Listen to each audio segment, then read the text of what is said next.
All right. All right. It is official. It is official. I am now having more technical issues. Jeez. I am officially part of the Get Off My Lawn gang. I'm feeling like an old man right now. I was having some technical difficulties trying to get going. I logged on, got everything set up, and my camera is off. And I'm trying to figure out what's going on with my camera. And I'm troubleshooting. I'm doing all these things. I'm turn off the computer, turn it back on, restart it, do all this stuff. It's saying something is blocking your camera. It's switched off something. So my 8-year-old son plays video games on this computer. And apparently there's a switch on the side of the computer that shuts off the camera. So I got it figured out. We're up and running. Here we go, nation. Hey, Billy Davis, man. What's up? What's up? Salute, man. Glad you made it, man. Raider Ryan, salute. Glad you guys are in the building, man. So here we go, man. Here we go. So we're going to get going, man. There's a whole lot of things to talk about, even though there's like almost really nothing really happening, but there is a lot happening at the same time, right? I'm going to go ahead and just start off by saying that, today the veterans officially reported, right? So I'm going to just put up the training schedule, the Raiders 2024 training camp schedule. Today's July 23rd, right? They had their rookies and QBs reported. There was a 3-day pre-camp warm-up. And then today, veterans report in Antonio Pierce presser, which means tomorrow is our first practice, guys. I'm starting to get really excited. They're out in Costa Mesa. I was going to say they're in the building, but they're out in Costa Mesa. And this thing happened, right? We got out to Costa Mesa, and we're doing our training camp out there. It's out there in LA. And apparently there's an NFL rule that, we cannot have our press out there. We can't invite California press out there. We can't be advertising in the media. We can't. There's a whole lot of restrictions when it comes to us holding camp out there. We can't have open practice. We got a couple of things going on, man. So, right now, it is what it is, right? I guess it's like a 75-mile radius or something to where other teams cannot be, inviting their people in and stuff. And so basically it's closed camp right now. There's very few people that are allowed to get over there, which is not the biggest deal, man. I'm just, I'm glad that we have our guys out there in good weather. I think it's like 72 degrees out there today instead of like 107. So it's definitely a plus, man. Definitely a plus. My 2 cents. Salute, man. Salute. Glad you made it, man. So, yeah, man, we got training camp rolling, man. And there's a couple of things that came out. The first thing I'm going to talk about just hit, man. Just hit maybe 30 minutes ago, man. And let me see which one is the right one. I'll go with this. So the Raiders placed wide receiver Michael Gallup on the reserve retired list. Now, Michael Gallup's hopeful reclamation will instead be a retirement. The Las Vegas Raiders announced Tuesday night they had placed wide receiver Gallup on the reserve/retired list. The transaction was not included on the day's transaction wire, so it's likely to become official on Wednesday. Gallup, following 6 seasons with the Dallas Cowboys, signed a 1-year deal with the Raiders at the end of April. However, the 28-year-old has seemingly decided to call it a career. He leaves the game having hauled in 266 receptions for 3,744 yards with 21 touchdowns, all for the Cowboys. Gallup was coming off a disappointing 2023 campaign that featured 418 yards and 2 touchdown catches. Both were career lows. Prior to that, He had posted 1,100-yard season with a career high 66 grabs in 2019. He tore his ACL in 2021, but was still able to land a big 5-year extension. Unfortunately, he was never the same. Um, Having been looked upon to add veteran depth to a wide receiver corps behind Devontae Adams and Jacoby Myers, Gallup didn't even make it to his first training camp practice. The ex-Cowboy is riding off into the sunset. Now, this isn't exactly too surprising, right? Michael Gallup, um, that we were getting reports that basically he's rolling on one leg, right? Um, and some people were trying to say no, that's not what's happening. Some people were saying, this dude is toast, and apparently they were right. So for Michael Gallup, Michael Gallup uh, came over to the Raiders and then retired, which is weird to me. You would think he would want to retire a Cowboy. Um, I'm thinking that he got over to the Raiders, did some OTAs, did some stuff, and I don't even think he really participated in OTAs, right? And so then we're in a position where I think he found out that his leg is not doing very well, and he's not really going to be able to compete at the level that he wants to compete. Um, so he's retiring. I don't know if he's going to go ahead and sign, a retirement contract so he can retire a Cowboy. If so, maybe he gets double paid this year, man. But we will not have Michael Gallup moving forward. Um, our wide receiving room is still really good without him. I was really hoping that he was going to be healthy, that he was going to be in a position where he could really contribute to this Raiders offense, but that is not what we are getting. California Dave. Hey, man, you made it to the Taco-Bout Raiders Tuesday, man. Thanks for the suggestion, man. Thanks for the suggestion. What's going on? What's going on? So, yeah, there we have it, man. Michael Gallup is out of the building. That's one of the guys I had projected to make the 53-man roster. But since he is retiring, now I think Jalen Guyton or one of these other guys, DJ Turner, is going to stand a better chance. Maybe Christian Wilkerson. One of these guys is going to stand a better chance to make the roster. I don't really think that we're going to be pursuing another wide receiver out there in free agency or anything like that, but more will be revealed. All right, so the next thing that we got on today, man, dang, man, AP had a presser, right? AP had a presser today. Antonio Pierce, confident Raiders' strong defense will help decide starting QB battle. So there's a full-blown quarterback competition happening in Raiders camp. The battle is between second-year incumbent starter Aiden O'Connell, journeyman veteran Gardner Minshew, and that competition is far from having a front runner. We got some more practices to go at it, to be honest with you, head coach Antonio Pierce said of his QB competition. I don't think it's fair to do it. The offseason, they don't have pads on, the O-line, the D-line, the way that's working out with protections. It's different when we get pads on. I think you'll get a better feel for it overall. And also, guys just getting into the system right away in the spring, learning it. So there's going to be some days where Aiden looks better, and there's some days where Garner looks better. And some days where they both look bad and both look good. It will take its course while we're here in Southern California. He went on to say that Wednesday the team will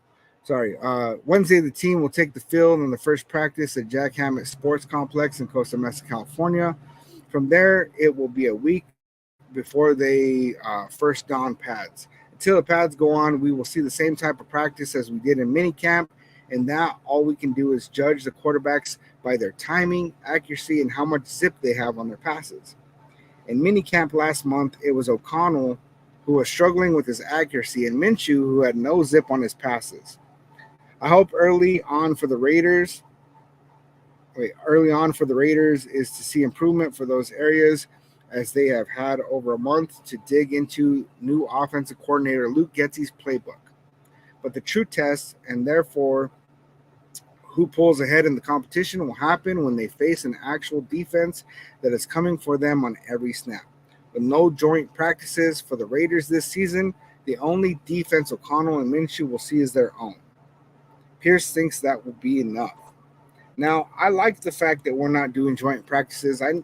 I personally don't understand um, why we would do joint practices, bring in other teams. What you're going to have is very vanilla play. You're not going to be having people out there playing their best. And so you're risking injury. You don't want to reveal your plays. You don't want to reveal a lot of things that are going on. So what is really the point? Besides getting some of your like third and fourth string guys out there and getting some reps, getting your rookies to get some plays in. But besides that, what's really going on? And so I like that it's not going to be a joint practice. Um, but yeah, there were some things that were said about basically we're going to have veterans see preseason. We're going to have actual contact in practices, and there's a lot of speculation of, oh, there's risk of getting hurt. But the thing is that if they're not getting those real time reps, it's like, I mean, really, you could get hurt doing anything, man. I mean, I'm getting out to almost be 40, man. I sleep wrong and I wake up hurt. You know what I'm saying? I don't want to see any of our players getting injured out there, but really, what we really need to see what we have in these quarterbacks, and so we're going to really need to see some real time reps with some of our starters in there. Um, I don't think that they're going to do anything too crazy. I don't think that they're going to put people at unnecessary risk, but we'll see how things go, man. We'll see how things go. Let's see. I mean, another thing I wanted to talk about, man. Besides, I mean, okay, let's just go ahead and get into the quarterback competition, right? In this quarterback competition, we've talked about it and talked about it and talked about it. But one of the things that I really saw with AP in this presser when he's talking about Aiden O'Connell, he lights up, right? Like that is his guy. And he said that what's going to happen, the people that are going to be responsible for selecting the quarterback that's going to start is going to be Antonio Pierce, Tom Telesco, and Luke Getsy. So you can see that Aiden O'Connell is Antonio Pierce's guy. You can just see it in his face when he's talking about it, right? That does not mean that Tom Telesco feels the same way, and that does not mean that Luke Getsy feels the same way. So really, it's going to be about between those three, who's the tiebreaker, or how do they all feel? Do they all agree? Is it, maybe all three agree it's going to be Aiden O'Connell, and that's the best decision moving forward. Maybe two of them say Gardner Minshew, Antonio Pierce says Aiden O'Connell. All that's really going to unfold. I think that they're keeping their cards close to their chest. They're not really going to let us know. Really, I think best case scenario is they leave the Chargers guessing.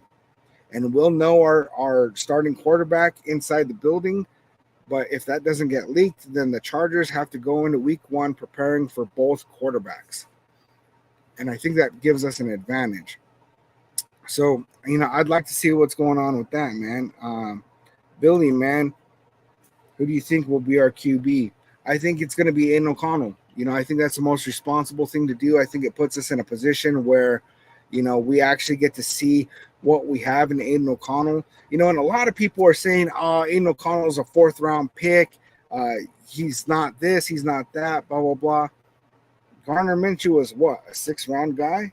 And not to say a sixth-round guy can't be a good quarterback, right? Tom Brady was a sixth-round guy.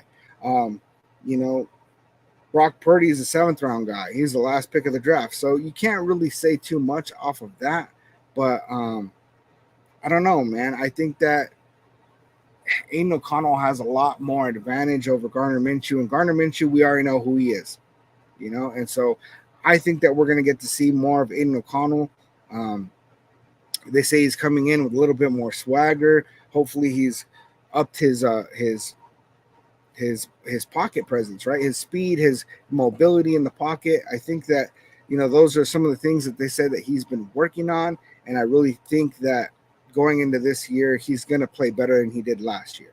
There's this thing that I saw, man, just a while ago, man. I'm going to pull it up. I have it on my phone, man. And, it was talking about, so this guy posted, it said, I love the Raiders, but without a viable, competent QB, 6 to 6.5 wins is asking way too much. Now, I don't really like that, right? What I see is, the same as this other guy replied to it. He said, the QB slash offensive situation was worse last year, starting the year with Jimmy G, a football coach who clearly isn't a good head coach, and rookie Aiden O'Connell, and they still won 8 games. Then also went through half the season with an offensive coordinator who never called plays before he took over play calling responsibilities. So, like, this whole idea that, oh, well, because we're projected right now to win 6 games, which is ridiculous to me. I can't even believe that they would even be considering that we would have a worse record than we did last year with Josh McDaniels, Jimmy G. I mean, we even started Brian Hoyer. Like, how are we going to do worse than that? I don't see that. I see that we've made improvements on our staff. We've made improvements in our QB room. Honestly, I think that Aiden O'Connell is a better quarterback than Jimmy G is at this point in his career. Um, the only downgrade that we've had is Josh Jacobs, and Josh Jacobs did not have that great of a season last year. Honestly, I think that Zamir White can have that kind of season or better this year. I don't think that he's going to be the rushing champion. I don't think that he's going to run for 1,600 yards and do anything like that. But I think he's going to hit over 1,000 yards, and I think that we have upgraded all the way down the line. So I think worst case scenario is we matched last year with 8 wins. But I think it's going to be better than that. Honestly, I truly believe that we're going to hit the playoffs. I honestly truly believe that we're going to be a 10 plus win team this year. See, Raider Ryan, having faith this year feels better than having hope for the past decade. That is facts, dude. That is facts. See, I've been scouring YouTube for AOC breakdowns. I'm impressed when he has time.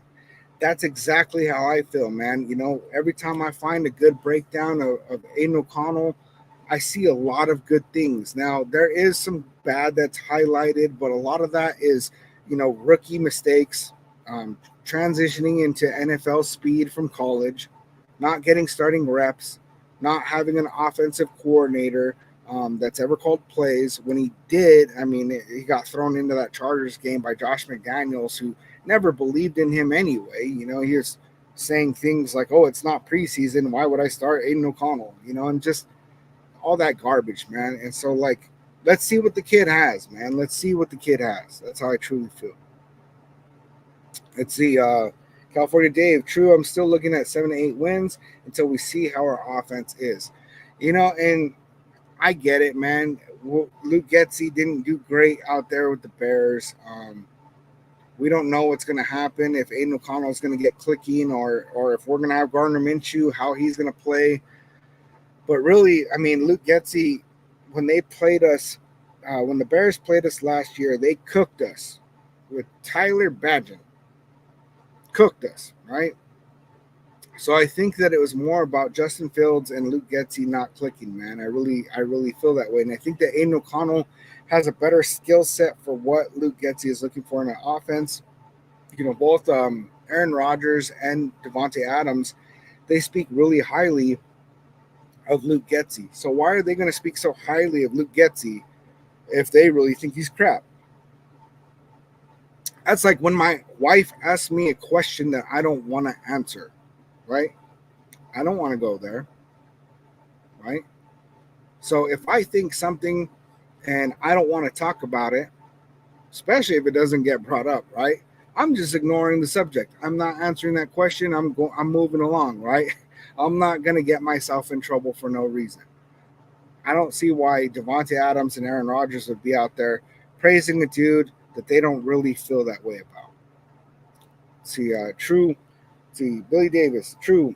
We're going to the playoffs, so what is going to be our record, man? I mean, like our regular season record, or are you talking about with playoffs, man? I think our regular season record, I think we're going to win 10 games. You know, that's what I really think. I think that we can win up to 12. I think that we'll be more about the ten win range, right? Raiders Rebel, what's good, man? What's good? Welcome, man. See, 7 or 8 wins. You think we're going backwards? This team has improved in every aspect, especially the coaching staff. Our coaching staff is definitely miles better than what we had before, right? Our defense is extra stacked. Um, and on defense, man, I'd like to see us pick up Stephon Gilmore, man. I think because when we went over last week and on our 53-man roster, there was players there that I'm like, you know, I really wanted to keep, right? But Brandon Faison is one of those guys that he's got 1 year left on his deal. I don't think that we're going to sign him after that. Why would you not move on from Brandon Faison, even if you got to eat the rest of the money? Pick up Stephon Gilmore and go ahead and let Jacorian Bennett learn under Stephon Gilmore. Then you got Stephon Gilmore on one side, Jack Jones on the other. You got Nate Hobbs in the nickel. You got Jacorian Bennett learning from a legitimate veteran. You got Jack Jones learning from a legitimate veteran. I don't know why it hasn't happened. Maybe they're already in talks. Maybe they're not even considering it. I don't really know, man. See, my 2 cents. The bad will be discussed until the good shines through. That is exactly it, man. Billy Davis, we're going to win the AFC West, and we will have something to say about KC doing a three-peat. We're going to win 13 to 14 games. Honestly, I think that this is possible, right? Now, do I think that it's what is going to happen? I really don't think that we're going to hit that this season, but I think that we have the potential to, right? Really, a lot of it depends on Aiden O'Connell, our quarterback room, what that looks like. Because if Aiden O'Connell comes out and plays like he did and better than he did at the end of the season last year, I think that we have a team that could legitimately give Kansas City some competition, right? I really, really do. Because they're projecting that the Chargers are going to have a better record than us just because they got Jim Harbaugh. They lost all of their offensive weapons, right? I don't think that the Chargers are going to hit it this first year. I think that they're going to do better than they did last year, but I think it's going to take a little bit of time for them to really get the ball rolling, right? I think that we're going to play better than the Chargers. I think that we're totally going to play better than the Broncos, which really puts us fighting, with KC to see who's first in the division. See, Raiders Ryan. I'm in for 11-6 and playoffs, regardless of the news of JPJ and potential Colton Miller injury. But if our O-line can get it together and gel, our D will help guide us there. And that takes us into this next thing, man, is our pup list, man. And so we had a pup list that got released earlier, man, and I don't really like how it looks. I don't like how it looks. Let me see. There we go. So, Las Vegas Raiders rookies among 5 placed on the physically unable to perform list for training camp. So I'm going to go down real quick. Dang, I don't have it. Oh, yeah, there we go. Darian Butler, Jacob Johanning, and Jackson Powers Johnson. We also had another addition. Did I pull up the wrong article, man? Jalen Guyton. Okay. So the Las Vegas Raiders saw the rest of the team report for training camp on Tuesday after the rookies reported on Sunday. And with that, the team placed 3 players on the active, physically unable to perform list. The Raiders announced on Tuesday that left tackle Colton Miller, guard and second-round pick Jackson Powers Johnson, linebacker Darian Butler, wide receiver Jalen Guyton, and UDFA offensive lineman Jacob Johanning went on the PUP list. All 4 can be removed at any time. See, so this is bad news, right? And this is something I kept saying throughout, this whole thing where we're talking about trading up for a quarterback. I said, throw Colton Miller in a package deal with some draft picks. Let's move up. Let's move on from him while he still has value. And man, people did not like that. People blew me up in the comment section when I was on other live chats. Other content creators were thinking it was ridiculous. I was even suggesting this. But the thing is now we got Colton Miller on the PUP list, right?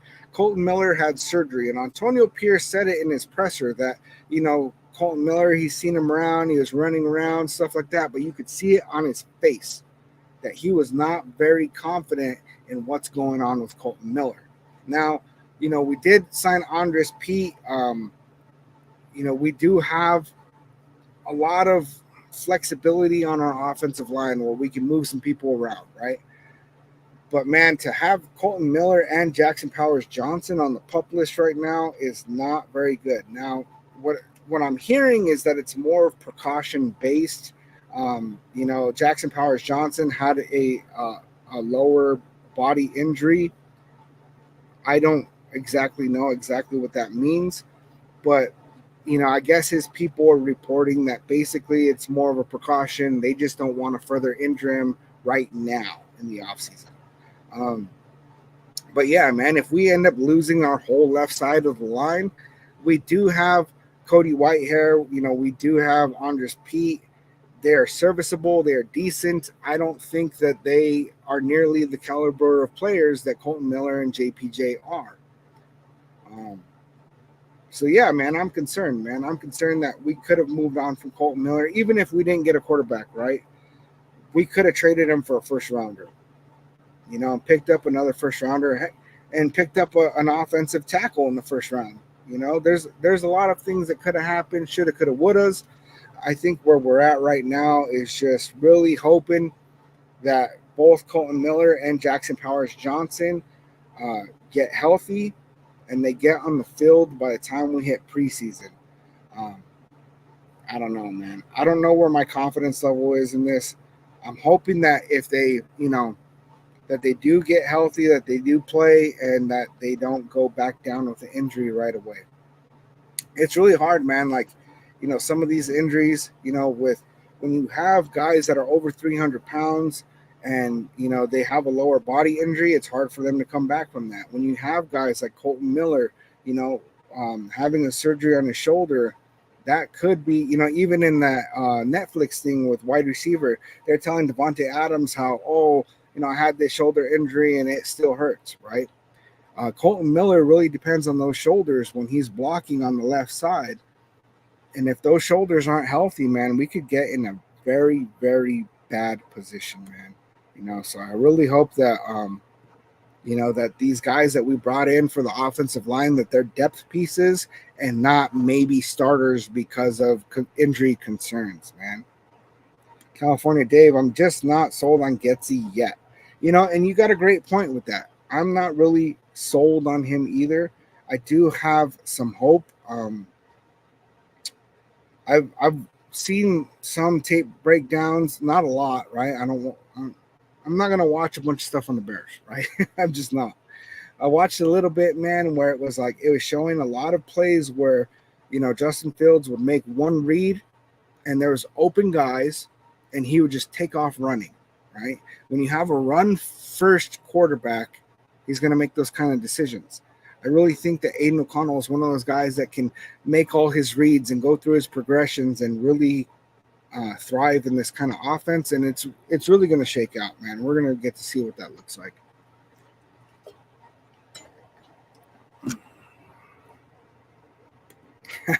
That's why I wear my sunglasses, because that shit is shining bright this season. Let's go, Raiders Rebel, man. Okay, so Billy, you're talking about playoffs and regular games, right? I think that I don't know, man. I don't like to make those kind of predictions because I honestly believe that we're going to make the playoffs. Um, and I don't know what that looks like at that point. I don't know who our opponents would be. I don't really know um, how we're going to thrive under pressure or crumble under pressure. I believe if we make it to the playoffs, we're going to at least win a playoff game. We're going to break that streak, man. We're up there with the Dolphins on the longest streaks of not winning a playoff game. We need to get in there and win a playoff game at least, man. At least.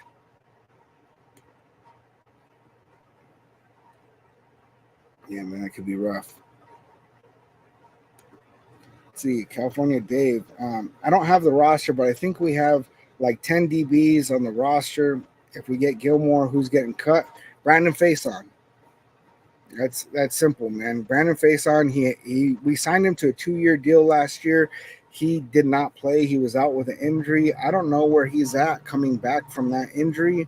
And he was a decent defensive back for us, man. I mean, he was before Josh McDaniels had moved on from him. But I don't know, man. I don't think he's better than Stephon Gilmore, and I don't think that even if he plays this year, I don't think that we're gonna assign him to another contract. Unless I don't know, man. Unless they see something in him that we haven't already seen before, I don't see him getting any kind of extension from us, which makes me believe that he is expendable. Let's see what's going on up here, man. I'm behind in the chat for once. It's been a minute. All right, Raiders Rebel. JPJ, it's just a precautionary thing. He's fine, no physical injury, from what I understand. Man, in Raiders Rebel, I'm really hopeful that Jackson Powers Johnson is in a position where, it's just a precaution and that we're sitting him right now and that he's going to really hit it later because that's one of my favorite signings in a long time, man.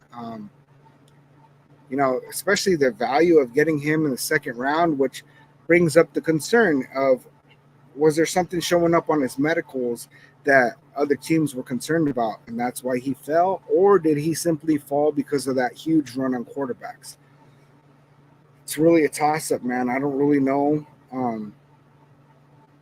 Because it's a high possibility that he had a lingering injury, coming into the draft, and that other teams saw it and they decided, well, we don't want to take a gamble on this. But man, Jackson Powers Johnson, he's a beast, man. That dude, like if you watch his tape, he is like coming in like with ill intent, physicality. He is roughing dudes up. He's throwing guys on the floor. He even tossed Antonio Pierce's kid in practice, man. Like the dude is a beast. And honestly, I'd really like to see him move back to center. But right now, with the players that we have on our offensive line, I see why they want to put him at left guard. It makes the most sense for right now. I think that eventually he's going to move into that center position, and we're going to end up moving on from Andre James eventually.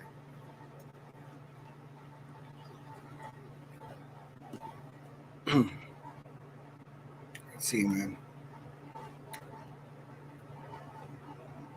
See, Raiders Rebel, we will be fine. We move Mumford to the left and Glaze to right tackle, and we solid. And that's a toss up, right? Is like who's going to perform better, Andres Pete or uh, Delmar Glaze, right? Because Glaze, I mean, I know Sanji T doesn't really like a lot of his tape, but there was another tape breakdown that I saw where, those content creators, they were excited about Delmar Glaze and his abilities. So I don't know if we would want to move in with the rookie or start with the vet and then maybe, rotate the rookie in. But Mumford, he's really good. Um, he did really good on the left side. And so I'd feel pretty confident if we move Mumford to the left side as far as the left goes. Um, and then we probably end up with Cody Whitehair on the left guard if Jackson Powers Johnson doesn't start. But if we had JPJ and then Mumford on the left, I'm pretty confident with that. I just don't know what that's going to look like with DJ Glaze on the right side, man. We'll see how it goes. Dang, True, did you relapse? Colton was our second best player next to Adams. I did not. I did not relapse. 12 years strong.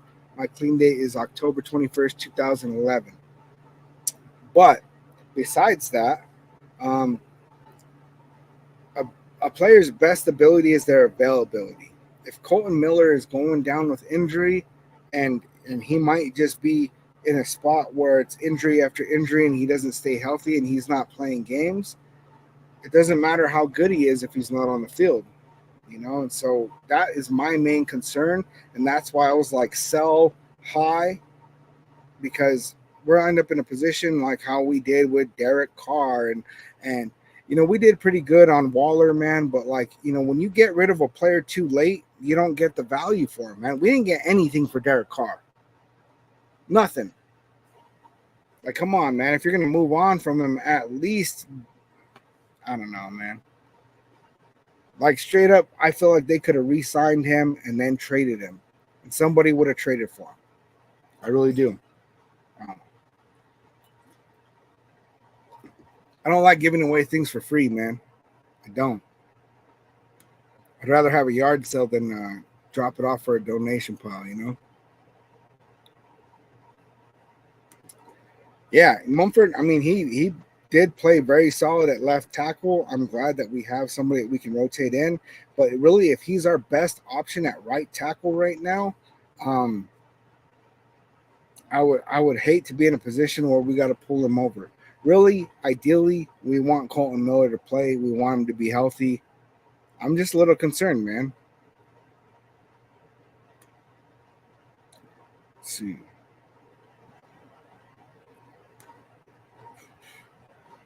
So yeah, man. I mean, I didn't really have anything else to pull up. That's really all the things that popped up. Most of that stuff popped up today. All of a sudden things are getting active in the National Football League again.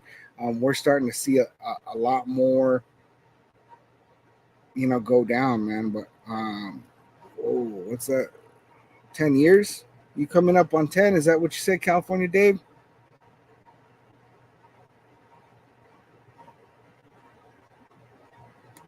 Let me know what's up, Dave.